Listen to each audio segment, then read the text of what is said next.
Senior सहाफ़ी और तज़ियाकार जावेद चौधरी के मुताबिक रोदात खान पाकिस्तान के टॉप ब्यूरोक्रेट थे। मर्दान में पैदा हुए 1949 में सिविल सर्विस ज्वाइन की और मुल्क के तमाम अहम तरीन ओहदों पर तैनात रहे। इंतहाई पढ़े लिखे, जीरक और खुश शक्ल थे। 21 अप्रैल 2024 को 100 साल की उम्र में फौत हुए। 1971 में जब पाकिस्तान टूट रहा था तो ये विफाकी सेक्रेटरी इत्तलात थे। सदर याया खान और इनकी विस्की पार्टी से इनकी रोजाना मुलाकात होती थी। मशरिकी पाकिस्तान के सरेंडर का मुआहदा और मुल्क टूटने की अनाउंसमेंट भी रोदात खान ने तैयार की थी। मुझे 2000 के बाद इनसे मुतअद्दिद मरतबा मुलाकात का मौका मिला। इनके इंतकाल से कबल भी इनसे मुलाकातें रहीं। वो आखिरी साल तक खूबसूरत साफ सुथरा सूट पहनते थे, जूते भी साफ और चमकदार होते थे। ताहम इन्हें बोलने में दिक्कत होती थी, लफ्ज जबान पर अटक जाते थे और इन्हें अदायगी में जोर लगाना पड़ता था। लेकिन इसके बावजूद इनकी याददाश्त बे इंतहा अच्छी थी। इन्हें दूसरी जंग के वाकयात तक याद थे। मियां नवाज शरीफ और आसिफ जरदारी की करप्शन की कहानियां भी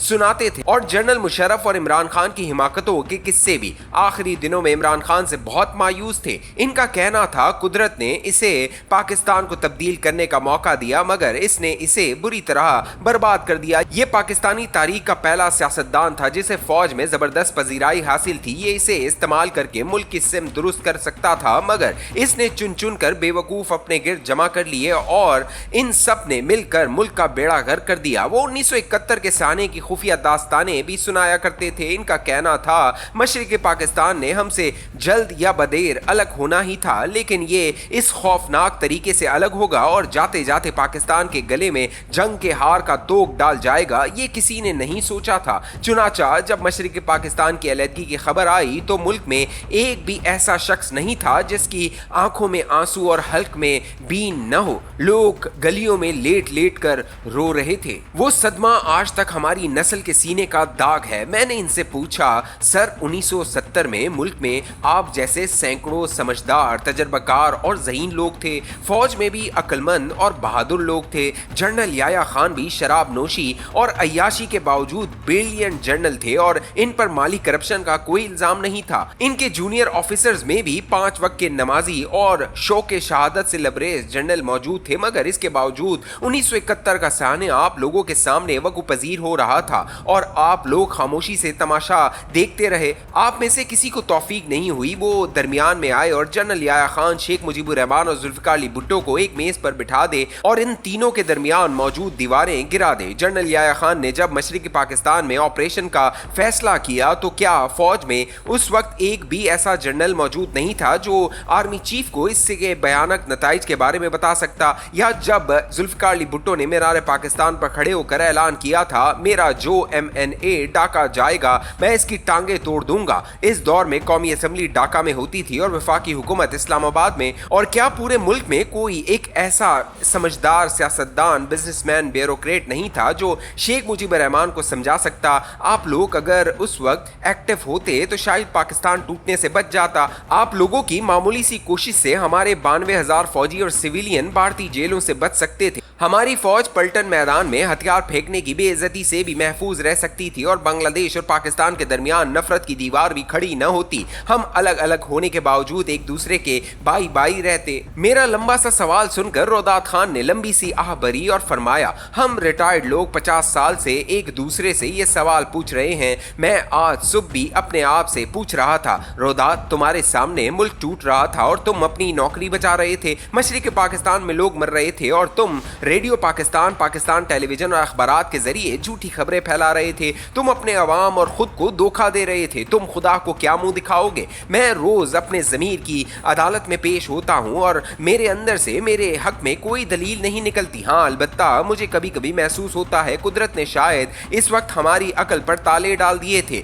इसने हमारी सोचने, समझने और अमल करने की सलाहियत सल्ब कर दी थी। हमें नजर आ रहा था लेकिन दिखाई नहीं दे रहा था। हमें आवाजें आ रही थी लेकिन सुनाई नहीं दे रहा था। चुनाचा असल पाकिस्तान हमसे अलग हो गया। वो रुके, लंबा सांस लिया और बोले, पाकिस्तान हम मगरबी पाकिस्तानियों ने नहीं बनाया था। पंजाब, फ्रंटियर, सिंध और बलूचिस्तान का तश्कील पाकिस्तान में कोई अहम किरदार नहीं था। लाहौर का सिर्फ इतना कंट्रीब्यूशन था कि करारदाद पाकिस्तान मिंटो पार्क में पास हुई थी और बस। हम सब पाकिस्तान के बेनिफिशरी हैं। असल कमाल बंगालियों का था। उन्होंने मुस्लिम लीग भी बनाई थी और मुल्क के लिए माली, समाजी और जानी कुर्बानी भी दी थी। वो लोग इखलाकी, समाजी और इल्मी लिहाज से भी हमसे बेहतर थे और आबादी में भी हमसे ज्यादा थे। तारीख में पहली मरतबा अक्सरियत ने अकलियत से अलग होने का फैसला किया। अक्सरियत ने अकलियत के खिलाफ मूवमेंट चलाई और अकलियत ने अक्सरियत के खिलाफ मिलिट्री ऑपरेशन किया। मुझे आज महसूस होता है बंगालियों ने हमसे अलग होकर ठीक ही किया था, वरना आज तक वहां धरने चल रहे होते या फिर मार्शल्लाह होता। मुझे रोदात खान के अल्फाज ने हिला कर रख दिया। ये एक ऐसे 100 साला बुजुर्ग के अल्फाज थे जिसने बड़ी शानदार जिंदगी गुजारी थी, जो मुल्क के अहम तरीन वाकयात का यानी शाहिद भी था। वो उस वक्त जिंदगी की हवस से आज़ाद हो चुके थे। वो जानते थे आज या कल जिंदगी की डोर इनके हाथ से फिसल जाएगी, लिहाजा माजी के बारे में इनका तज्जिया बेलाग और कीमती था। इनका कहना था, कुदरत जब किसी कौम को बर्बाद करना चाहती है तो ये इनके साहिबान इक़्तिदार की अकल माफ कर देती है, ये इनके समझने बूझने की सलाहियत छीन लेती है। 1971 में भी यही हुआ और अब 2024 में भी वही हो रहा है। मुल्क में इस वक्त भी एक उलझा हुआ ट्राइका है। इमरान खान जेल में बैठकर मुल्क की जड़ें खोखली कर रहा है। अल्लाह ताला ने इन्हें इक़्तिदार भी दिया था और फौज का गैर मशरूत साथ भी, लेकिन ये इक़्तिदार संभाल सका और ना साथ बरकरार रख सका। अवाम इसकी तमाम तर हिमाकतों के बावजूद आज भी इसके साथ खड़े हैं। 8 फरवरी के इलेक्शन में इमरान खान को अंधी अवामी हिमायत मिली, लेकिन इसने अपनी सख्त गिर तबीयत और बेलचक रवैये की वजह से इसे मिट्टी में मिला दिया। चुनाचा ये 2024 का शेख मुजीबुर रहमान बन चुका है, जबकि पाकिस्तान मुस्लिम लीग नून और पीपल्स पार्टी 1971 की जुल्फ़िकार अली भुट्टो हैं। ये जानते हैं अवाम ने इन्हें इलेक्शन में मुस्तरद कर दिया है और इक़्तिदार इनका हक नहीं, लेकिन ये इसके बावजूद कुर्सी के साथ चिमटे हुए हैं और ये इस चपकाव की हर कीमत अदा करने के लिए तैयार है। ये इखलाकी मैदान बहुत पहले खो चुके हैं। ये अब सच देखने और महसूस करने की नेमत से भी फारिग हो रहे हैं। ये जानते हैं कि शरीफ फैमिली की आखिरी टर्म है, इसके बाद ये कहाँ होंगे और कैसे होंगे कोई नहीं जानता। अगला वजीर आजम बिलावल भुट्टो होगा। क्योंकि पाकिस्तान को अब एक ऐसा सिंधी वजीर आजम चाहिए जिसे ईरान भी पसंद करता हो और बिलावल भुट्टो इसके लिए इंतहाई सूटेबल उम्मीदवार हैं और ये इसलिए हर कीमत अदा करने के लिए तैयार है। और तीसरी तरफ एक ऐसी इस्टेब्लिशमेंट है जिसने फैसला कर लिया है कि कुछ भी हो जाए इमरान खान के साथ मुज़ाकरात नहीं होंगे। ये जो करना चाहता है कर ले, लेकिन इसके लिए दरवाजे नहीं खोलेंगे। ये भी इस फैसले की हर कीमत अदा करने के लिए तैयार है। लिहाजा मुल्क 50 साल बाद एक बार फिर इस मोड़ पर खड़ा है जहां आगे जाने का रास्ता है और ना पीछे हटने का,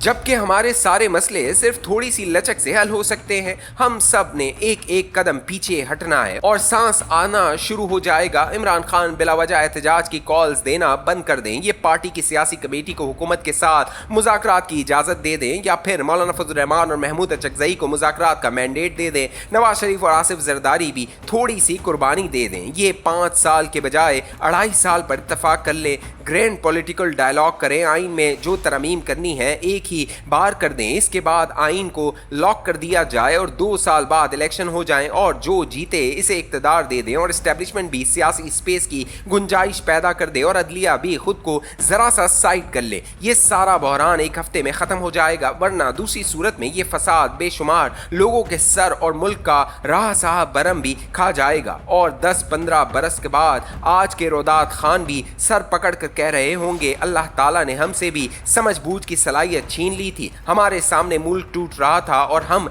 देखते रह गए, हमारी भी मत मारी गई थी।